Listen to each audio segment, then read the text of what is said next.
Vamos em frente, falando em controle de redes sociais, o ministro Alexandre de Moraes do STF, que tem estado alinhado ao governo Lula nessa frente, mas agora a gente trata de outro assunto, mandou soltar Marcelo Câmara, ex-assessor de Jair Bolsonaro, que estava preso desde 8 de fevereiro.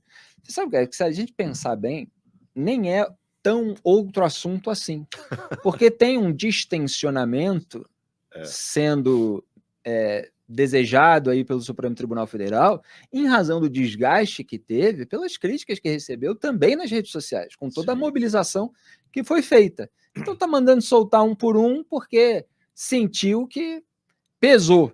E nós criticamos aqui o duplo padrão, a hipocrisia, tudo que eles diziam que a Lava Jato fazia e que não fazia igual ao que eles diziam, eles estão fazendo muito pior. E agora estão puxando o freiozinho e tal para ver se...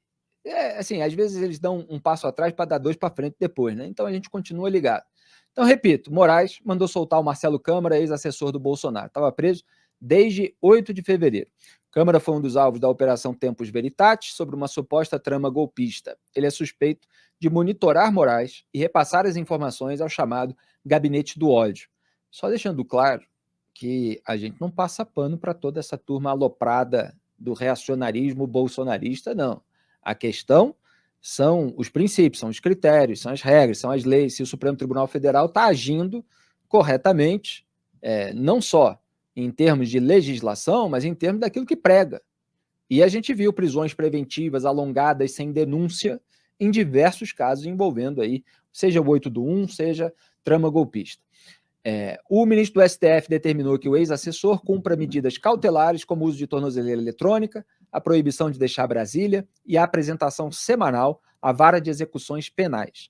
No início de maio, a PGR defendeu a soltura de Marcelo Câmara na manifestação enviada a Moraes. O Procurador-Geral da República, Paulo Gonet, afirma, abre aspas, o desenho dos fatos que se tem neste momento induz a convicção de que a ordem pública e a investigação criminal poderão ser resguardadas por medidas menos gravosas do que a prisão, como monitoramento eletrônico, proibição de se ausentar do país e retenção do passaporte. Fecho aspas. Deixa aí, produção, na tela, só para registrar que essa questão de risco à ordem pública e à investigação criminal são requisitos que precisam ser apontados para a decretação ou manutenção da prisão preventiva. Então, o que o PGR está dizendo é que não há mais esses riscos. Não está dizendo que ele não tem culpa e que ele não vai responder ao processo por aquilo que ele foi acusado, pelo menos com base em indícios. Está dizendo que não há mais motivo para ele permanecer preso enquanto isso. Pode voltar para mim. Nas últimas semanas, Moraes concedeu liberdade para integrantes da cúpula da PM do Distrito Federal que são acusados de omissão no 8 de janeiro. Como é que você está vendo esse processo, Graham? É um processo mesmo, né? Na semana passada a gente também comentou, fomos nós que comentamos, Felipe, ou foi no começo da semana que a gente comentou outra decisão do Moraes... Outra decisão de mesmo de soltar alguém, agora me fugiu qual foi. Exatamente, porque ele tinha entrado para a reserva e, portanto, não ofereceria mais isso. Do Coronel Naime. Coronel Naime, exatamente. Portanto, não ofereceria mais nenhuma espécie de ameaça e tudo mais. Ou seja, concordo em gênero, número e grau com o diagnóstico que você fez. Tem aí um afrouxamento do rigor com que todas essas pessoas vinham sendo tratadas. O caso de hoje é menos grave do que o do Coronel Naime, porque ele estava preso há mais de um ano, sem denúncia. Exatamente. Neste caso, não. Neste caso, alguém foi preso na Tempus Veritatis, poucos meses atrás, não tem um potencial tão grande assim de causar espanto, né? 3 meses e 9 dias. Agora, que já seria espantoso em outra época para o Supremo Tribunal Federal, né? Não tô dizendo que é normal, não. Eu insisto, está na hora de acabar com estes processos. Está na hora de encerrar o ciclo que se iniciou em 2019, com a abertura do inquérito das fake news. São mais de 5 anos já de investigação. é uma naturalização de uma espécie de estado de exceção judicial. Tem que acabar. As sentenças têm que vir. O Supremo Tribunal Federal precisa fechar o inquérito e julgar o Jair Bolsonaro. E dar uma resposta. E depois virá um outro capítulo dessa história. É óbvio que não vai acabar. Se o Bolsonaro for condenado, vai começar a haver pressão, como a gente já está vendo acontecer, por, enfim, anistia, por todos os outros tipos de ação que possam livrar a cara do Bolsonaro, se ele for condenado. Mas é preciso que a gente chegue a esse próximo capítulo. Não dá mais para ficar estendendo indeterminadamente uma circunstância em que você tem inquéritos sigilosos, ações sigilosas da Justiça Eleitoral em um momento que nem sequer é de eleição. Dizem respeito às eleições passadas, ou talvez digam respeito às eleições futuras. A gente não sabe direito. Se eternizou o poder de polícia do Tribunal Superior Eleitoral também. Tem que pôr um fim nessa história. Já passou da hora. Já passou da hora.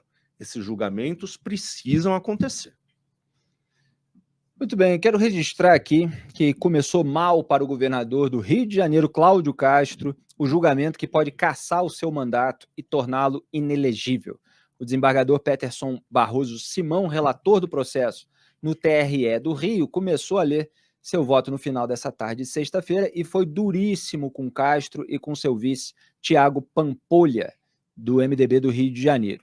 Segundo ele, há provas abundantes de que o governador, né, é o autor intelectual da contratação fraudulenta de quase 20 mil pessoas pela Universidade Estadual do Rio de Janeiro, a UERJ, e pelo Centro Estadual de Estatísticas, Pesquisa e Formação de Servidores Públicos do Rio de Janeiro, CEPERJ, nos meses que antecederam as eleições de 2022. É aquele caso das folhas fantasmas de pagamento, né?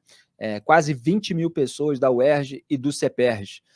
Um esquema ali, né, para você capitalizar. Então, o relator votou pela perda do mandato de Cláudio Castro. Estou falando aqui com as minhas fontes no Rio de Janeiro. Elas acreditam que alguém vai pedir vista e o julgamento deve ser retomado na quinta-feira que vem. Então, vamos continuar acompanhando, porque o governador Cláudio Castro ele era o vice na chapa do Wilson Witzel, que foi alvo de impeachment, sob mira da Procuradoria-Geral da República, de Augusto Aras, indicado por Jair Bolsonaro, que era rival, que brigou com Wilson Witzel depois da eleição, etc. Não é que não tivesse esquema lá, tinha sujeira para todo lado, mas o único caso em que a PGR agiu de uma maneira célere, coincidentemente, foi contra um desafeto de Jair Bolsonaro. E aí o vice, que era o Cláudio Castro, assumiu, e aí a família Bolsonaro foi lá para perto do Cláudio Castro, teve troca ali de medalha, Flávio Bolsonaro, foto com o Cláudio Castro, está no momento em que a família estava pendurada, com as investigações correndo sobre o esquema no gabinete de deputado estadual do Flávio Bolsonaro.